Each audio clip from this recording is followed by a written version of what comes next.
Hey guys, welcome back to my new video. तो इस video में हम बात करेंगे इंडेंटिंग टूल्स के बारे में और इंडेंटिंग टेक्निक के बारे में। ये क्या होती है और किस तरीके से होती है और किस चीज़ के लिए होती है, तो मैं आपको इस वीडियो में पूरा बताने वाला हूँ। वीडियो को एंड तक ज़रूर देखना। तो लेट्स स्टार्ट। तो सबसे पहले ये इंडेंटिंग टूल है, इसको अनबॉक्सिंग करते हैं। मैं इसको यूज़ कर चुका पहले भी। तो मैंने इसमें देखो नंबर्स लिख लिए क्योंकि इसके साइजेस डिफरेंट रहती है। ये देखो, ये छोटी है, ये 1 नंबर 2 3 4 5। इसमें देखो आपको ये बड़ा वाला भी मिल जाएगा और इससे बड़े वाला भी इंडेंटिंग टूल मिल जाएगा। तो इसलिए मैं कंफ्यूज ना हो जाऊँ, इसलिए मैंने नंबर्स लिख रखे। तो ये बेसिकली होता है कि यार ये टूल्स का किस लिए यूज़ होता है, तो मैं ये बताऊँगा आपको। तो बेसिकली इस टूल का यूज़ किस लिए होता है, हाईलाइट्स पर्पज़ के लिए। जैसे आप हेयर्स में, बियर्ड में, मस्टर्ड में या डिटेलिंग के क्लोथ में आप यूज़ कर सके। तो वो हाईलाइट्स किस तरीके से होते हैं, सबसे पहले आपको पेपर में कुछ भी शेडिंग वगैरह नहीं करनी है। आपको टूल का यूज़ करना है अपनी साइज़ के अकॉर्डिंग। आपको कौन सा साइज़ चाहिए उसके अकॉर्डिंग आप कर सकते हो। और सिंपली आपको पेपर में ऐसे डेथ लानी है। ये देखो, सिंपल से आपको पेपर में ऐसे डेथ ला देनी है। इस तरीके से आपकी डेथ आ गई पेपर में। वो आपको डायरेक्शन में हेयर्स या किस डायरेक्शन में आपको डिटेलिंग चाहिए, किस डायरेक्शन में आपको हाईलाइट्स चाहिए, वो आप अपने रेफरेंस के अकॉर्डिंग कर सकते हो। ये देखो, आपको पेपर में ऐसे डेथ दिख रही होगी। फिर आपको बेसिकली शेडिंग करना है। तो मैं ग्रेफाइट का यूज कर रहा हूँ और आप उसको अपोजिट डायरेक्शन में आपको शेडिंग करना है, तो आपको और अट्रैक्टिव हाईलाइट्स दिखेगा। एकदम ये प्रिंटिंग मशीन जैसा दिख रहा है। इसकी साउंड देखो। तो इसमें बेसिकली होता क्या है, जैसे आपने पेपर में ग्रूव कर दिया है, उसको आपने डेप्थ ला दी पेपर में, और ये शेडिंग अभी अपने नॉर्मल पे यूज होगी क्योंकि आपने उसको पेपर को अंदर डाल दिया है, डेप्थ ला दिए, तो फिर उसके अंदर शेडिंग नहीं होगी और आपका नॉर्मल टेक्सचर पेपर का उसमें शेडिंग होगी।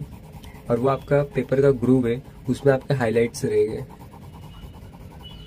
तो आपको बेसिकली इसमें पतला पेपर यूज नहीं करना है, उसमें आपको हाई जेएसएम का करना, नहीं तो आपका पेपर फट जाएगा और उसमें ग्रूव हो भी नहीं पाएगा। उतना हाई जेएसएम का आपका पेपर रहेगा, उतने आपके पेपर में डेथ आएगी, उतनी पेपर में आपको डेथ आएगी, उतने आपके हाईलाइट्स और भी अट्रैक्टिव और अच्छे होंगे। ये देखो, इस तरीके का शेडिंग कर लिए। जैसे आपको हेयर्स ड्रॉ करने, तो आप कुछ इस तरीके से कर्व लाइन्स के इंडेंटिंग टूल का यूज करके कर सकते हो। जैसे आपने ये यूज कर दी, तो अभी मैं इसमें चारकोल का यूज करूंगा। तो इसमें मैं चारकोल का यूज करके बताता हूँ आपको। तो ये जैसे हेयर्स है, तो हेयर्स में इसमें अपोजिट डायरेक्शन में शेडिंग तो कर नहीं सकते, तो आपको स्ट्रोक्स ही लगाने होंगे। ये देखो, कुछ इस तरीके से उसी डायरेक्शन में आपको स्ट्रोक्स लगाने। तो ये देखो, आपको हाईलाइट्स दिख रहे होंगे, एकदम काफी अट्रैक्टिव से हाईलाइट्स है। तो ये पेपर कुछ 90 या 100 जेएसएम का है। ये देखो, अगर आप इसको ब्लेंड करते हो उसी डायरेक्शन में, तो आपके हाईलाइट्स थोड़े से डल हो जाएंगे क्योंकि आप ब्लेंड करो तो उसका डस्ट है जो कि हाईलाइट्स में चले जा रहा है। और देखो, इस तरीके से एकदम डल सा हो जा रहा है। और same as well as graphite में भी, इसका भी ग्रेफाइट का जो कि छोटा छोटा पार्टिकल्स होता है, डस्ट होता है, वो भी इसमें चले जाएगा।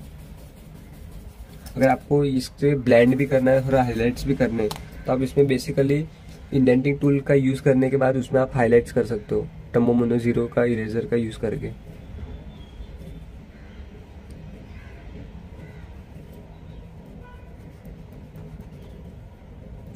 ये टेक्निक काफ़ी हाइपर रियलिज्म आर्टवर्क के लिए रहती है। ये आपको बिगिनर्स को यूज़ नहीं करनी चाहिए। आपको ओनली इरेजर से हेयर्स को ड्रॉ करना है।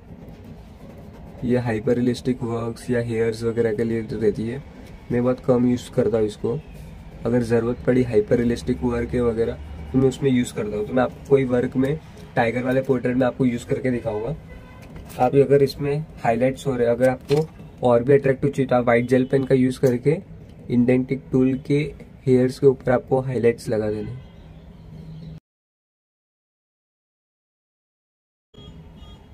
कुछ इस तरीके से सिंपली आप इस पे भी ऐसे भी कर सकते हो या टम्बो मोनो 0 का इरेजर भी यूज कर सकते हो इसमें।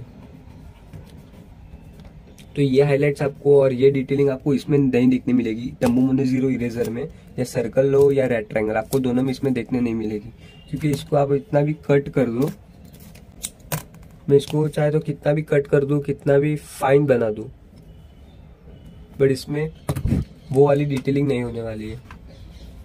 ये देखो, कुछ इस तरीके से होगा इसका। ये वाली डिटेलिंग आपको नहीं मिलेगी। ये देखो, ये काफी मोटी सी और ये देखो एकदम पतली सी, एकदम फाइन है। और इसमें आपको बाजू बाजू में थोड़ा फेड देखने मिलेगा, इसमें फेड देखने को नहीं मिलेगा, एकदम कुछ इस तरीके से। तो इसका आप यूज एकदम हाइपर रियलिस्टिक वर्क्स या किसी में भी यूज कर सकते हो। और आप चाहिए तो आप छोटे छोटे हेयर्स भी ड्रॉ कर सकते हो मस्टर्ड्स वगैरह के लिए। तो इसमें कुछ आपको इस तरीके का देखने मिलेगा, कितना अट्रैक्टिव है। और इसमें आपको और भी टूल्स मिल जाएंगे। ये देखो, तो मैं एकदम सबसे बड़ा वाला मैं आपको यूज करके दिखाता हूँ, ये वाला।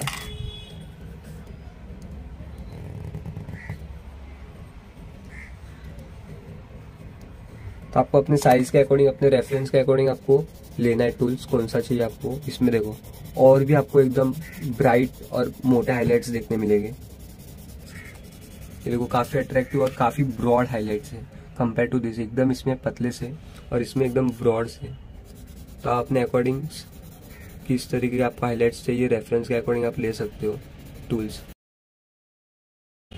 अगर आपके पास टूल नहीं है तो मैं आपको इजी वे बताऊंगा, आप उसमें यूज कर सकते हो। अगर जैसे आपका ये हाइलाइट्स है तो आपको उसमें बाजू बाजू में भी आप शेड कर सकते हो, तो ये आपके हाइलाइट्स और भी अट्रैक्टिव हो जाएंगे। ये देखो, इसी तरीके से आपको डिटेल पार्ट का यूज कर करके आपको हाइपर रियलिस्टिक वर्क बनाना है।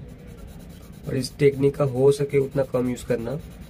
अब अगर बिगनर हो तो आप इरेजर का यूज करना। ये एकदम हाइपर रियलिस्टिक टेक्निक है। आप बेसिक लेसन आप सीख रहे हो तो आप बेसिक शेडिंग्स, हाइलाइट्स वगैरह सीखो। ये वाली टेक्निक ओनली हाइपर रियलिज्म और प्रो लोगों के लिए है।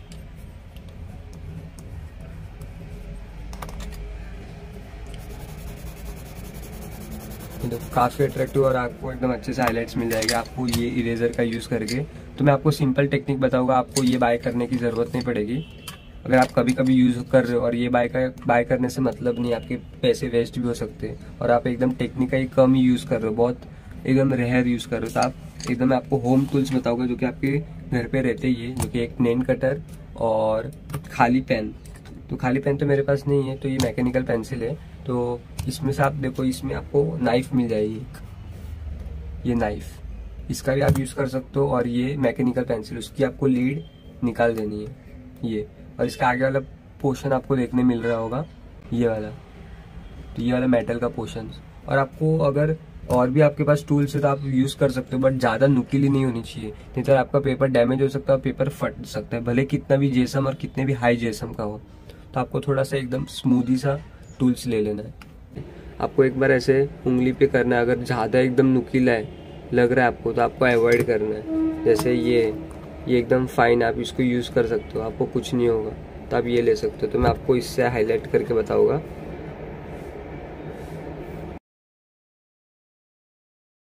इससे आपको उन्हें पतले हाइलाइट्स देखने मिलेंगे, एकदम पतले से।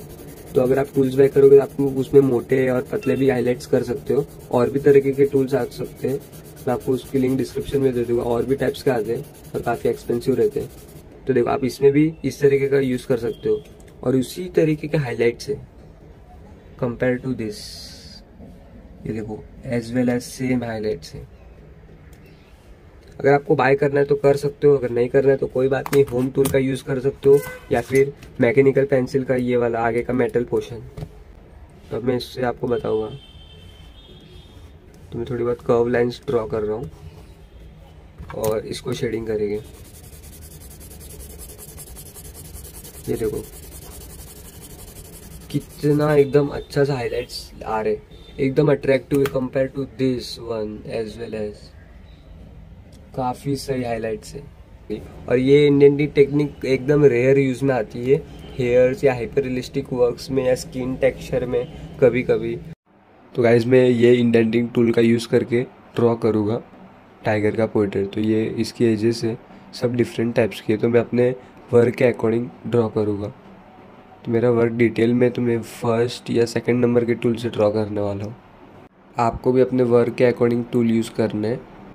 तो सबसे पहले मैं ये अपर एरिया में ड्रॉ कर लूँगा हेयर्स, फिर उसके बाद हम चारकोल करेंगे। तो सबसे पहले इसका यूज़ करते हैं अपने पेपर पे। Let's see. सबसे पहले मैंने 1 नंबर का टूल्स लिया है जो कि सबसे स्मॉल है और डिटेल हेयर्स के लिए है। तो सबसे पहले मैं इसको यूनिफॉर्म मोशन में स्ट्रोक्स लगा रहा हूँ अपने रेफरेंस के अकॉर्डिंग। एक ही डायरेक्शन में, जैसे रेफरेंस में उस तरीके से अपर टू डाउनवर्ड डायरेक्शन में। क्योंकि कुछ देखो इस तरीके के मेरे स्ट्रोक्स लगे, एकदम छोटे छोटे और कहीं कहीं पे बड़े बड़े। तो आपको अपने रेफरेंस के अकॉर्डिंग ड्रॉ करना होगा। कुछ इस तरीके के आपको भी स्ट्रोक्स दिखेंगे। तो अभी मैं इसे शेड करने वाला हूँ जनरल की चारकोल पेंसिल से, ये वाली 4B वाली। तो आप भी चारकोल पेंसिल यूज़ करना अपने रेफरेंस के अकॉर्डिंग, नहीं तो आप ग्रेफाइट भी यूज़ कर सकते हो। तो आपके वर्क में आपको वो यूज़ करना है तो आप उसके अकॉर्डिंग आप यूज़ कर लो। आप अगर आपके चारकोल के स्ट्रोक्स डार्क वाले वो भी सेम डायरेक्शन में तो आपको लगा लेने, नहीं तो आप अपोजिट डायरेक्शन में लगाओगे तो वर्क एकदम बिगड़ जाएगा, एकदम कंफ्यूजन से हो जाएंगे हेयर्स। तो आपके सेम डायरेक्शन में तो आप सेम डायरेक्शन लगा सकते हो, बट थोड़ा केयरफुली थोड़ा अच्छे से करना कि उसके हाईलाइट्स भी अच्छे से दिखे। तो सबसे पहले मैंने मेकअप ब्रश से ब्लेंड कर दिया इसे टोटली, फिर टम्बो मोनो का इरेजर से हाईलाइट कर रहा हूँ एज इट इज़, मैंने आपको बताया था पहले भी। इसको मैं इंडेंटिंग हेयर के ऊपर यूज़ कर रहा हूँ। उधर डेप्थ लाई थी मैंने पेपर पे, तो आपको एकदम अच्छे से देख के आपको उस पर हाईलाइट कर लेने। फिर वो प्रोसेस होने के बाद आप दूसरे प्रोसेस कंटिन्यू कर सकते हो, दूसरे एरिया में ड्रॉ कर सकते हो। फिर आपको उस पर final touch white gel pen वगैरह से आप और भी यूज़ कर सकते हो, और भी एकदम डार्कर स्ट्रोक्स और डेथ एरियाज ला सकते हो स्टेप बाय स्टेप। तो अभी मैं आपको इतना ही बताऊँगा, अगर पूरी वीडियो बनाऊँगा तो वीडियो बहुत लंबी हो जाएगी। को इसमें लंबे लंबे हाइलाइट्स मिल रहे होंगे। तो इसमें मैंने पहले इंडेंटिंग का यूज़ किया था, फिर उसके ऊपर मैंने वाइट जेल पेन यूज़ किया था, क्योंकि चारकोल में डस्ट ज़्यादा रहता है तो उसके अंदर पार्टिकल्स के अंदर घुस जाते हैं ग्रूव्स के अंदर। तो कुछ इस तरीके का रहता है। इसमें देखो, इसमें छोटे छोटे हाईलाइट्स में यूज़ किया है इधर, फिर उसके ऊपर वाइट जेल पेन यूज़ किया, कहीं कहीं पे टोमो ने जीरो इरेजर यूज़ किया है। और इसमें भी देखो एकदम छोटे छोटे एरियाज, और इधर देखो, और इसमें भी मैंने देखो एकदम इंडेंटिंग का यूज़ किया, फिर उसके ऊपर वाइट जेल पेन यूज़ किया है। तो सेम एज वेल आप किसी भी वर्क में, हाइपर रियलिस्टिक वर्क में आप यूज़ कर सकते हो।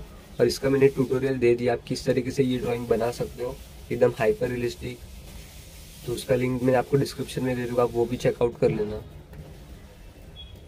इसमें भी देखो आपके डार्क एरियाज है ये वाले, तो इसमें भी देखो छोटे छोटे पार्टिकल्स रहते हैं, डस्ट छोटे छोटे हाइलाइट्स, तो आप उसके लिए भी यूज़ कर सकते हो। तो बेसिकली ये इसी के लिए यूज़ होता है, आप इसमें यूज़ कर सकते हो हाइपर रियलिस्टिक वर्क्स के लिए।